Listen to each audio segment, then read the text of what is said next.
श्री गणेशाय नमः। आज माघ मास की कृष्ण पक्ष की चतुर्थी है। आज के दिन सकट चौथ या माघी संकष्टी चतुर्थी का व्रत रखने और भगवान गणेश की पूजा करने से सभी प्रकार की मनोकामनाएं पूर्ण होती है।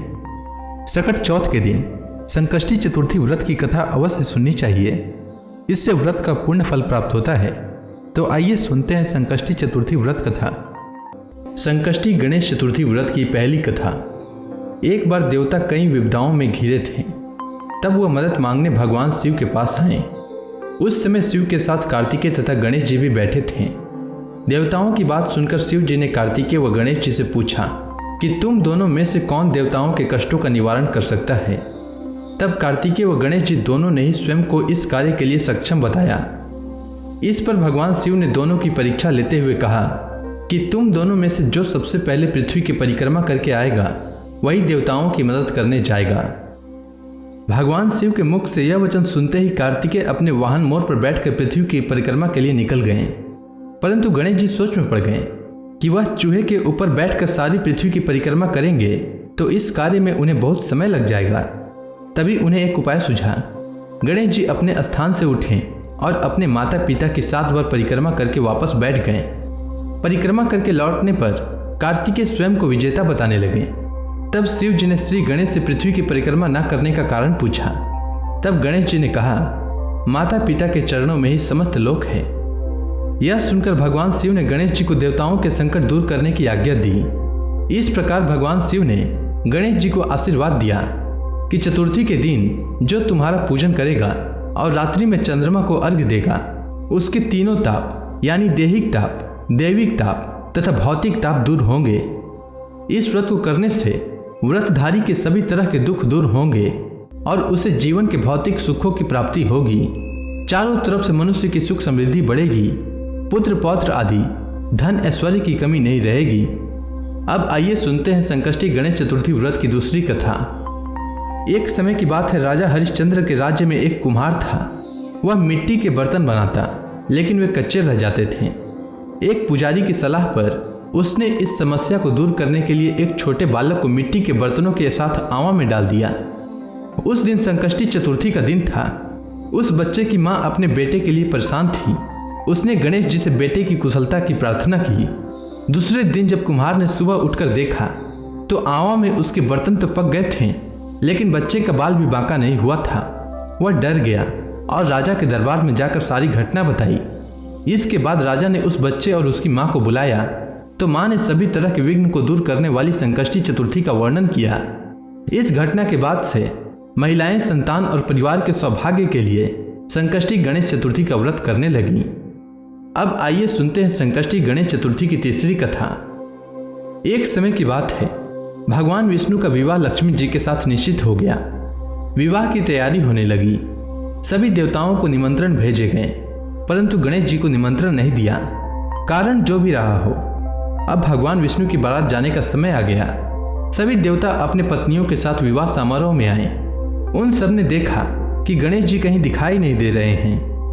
तब वे आपस में चर्चा करने लगे कि क्या गणेश जी को न्योता नहीं है या स्वयं गणेश जी ही नहीं आए। सभी को इस बात पर आश्चर्य होने लगा। तभी सबने विचार किया कि भगवान विष्णु से ही इसका कारण पूछा जाए।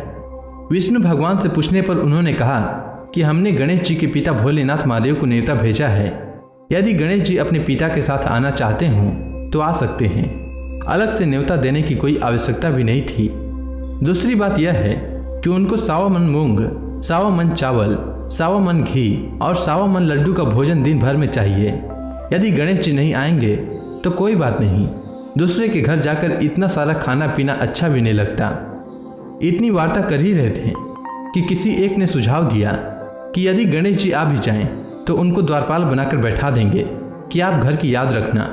आप तो चूहे पर बैठकर धीरे धीरे चलोगे तो बारात से बहुत पीछे रह जाओगे। यह सुझाव भी सबको पसंद आया, तो भगवान विष्णु ने भी इस पर अपनी सहमति दे दी। होना क्या था, इतने में गणेश जी वहां आ पहुंचे और उन्हें समझा बुझाकर घर की रखवाली करने के लिए बैठा दिया। बारात चल दी। तब नारद जी ने देखा कि गणेश जी तो दरवाजे पर बैठे थे। नारद जी ने गणेश जी से पूछा कि वो बारात क्यों नहीं गए। तब गणेश जी ने कहा कि भगवान विष्णु ने उन्हें अपना निवास स्थान सौंप कर गए हैं। अब मैं यहाँ का राजा हूँ। तब नारद जी हंसते हुए कहने लगे कि यह भी तो हो सकता है कि उन्होंने आपको द्वारपाल के रूप में यहाँ बैठाया हो।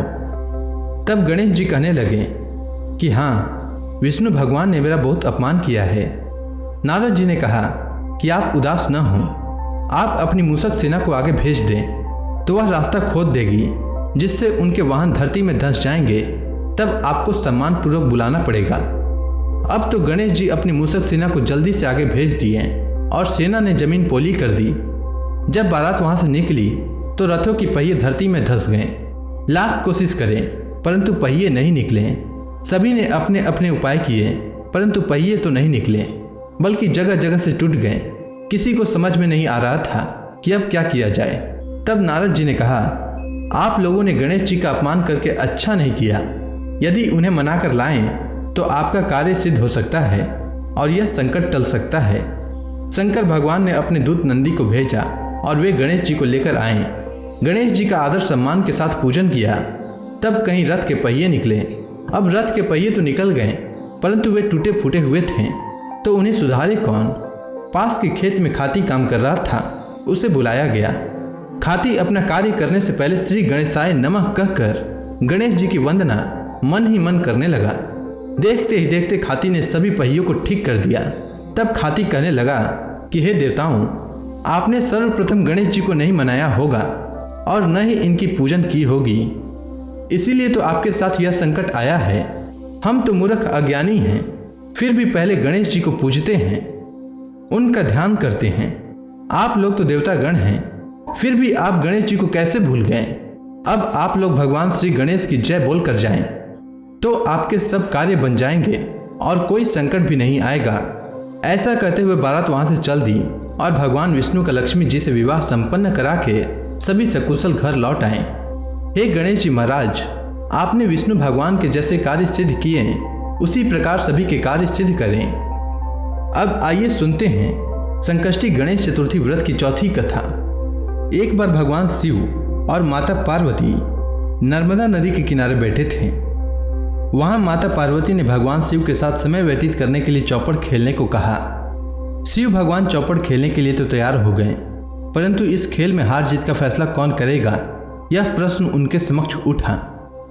तो भगवान शिव ने कुछ तिनके एकत्रित करके उसका एक पुतला बनाकर उसकी प्राण प्रतिष्ठा कर दी और पुतले से कहा, बेटा, हम चौपड़ खेलना चाहते हैं, परंतु हमारी हार जीत का फैसला करने वाला कोई नहीं है, इसीलिए तुम बताना कि हम दोनों में से कौन हारा और कौन जीता। उसके बाद भगवान शिव और माता पार्वती का चौपड़ खेल शुरू हो गया। यह खेल 3 बार खेला गया और संयोग से तीनों बार माता पार्वती ही जीत गईं। खेल समाप्त होने के बाद बालक से हार जीत का फैसला करने के लिए कहा गया, तो उस बालक ने महादेव को विजयी बताया। यह सुनकर माता पार्वती क्रोधित हो गईं और क्रोध में उन्होंने बालक को लंगड़ा होने और कीचड़ में पड़े रहने का श्राप दे दिया। बालक ने माता पार्वती से माफी मांगी और कहा कि यह मुझसे अज्ञानतावश ऐसा हुआ है, मैंने किसी द्वेष भाव से ऐसा नहीं किया है।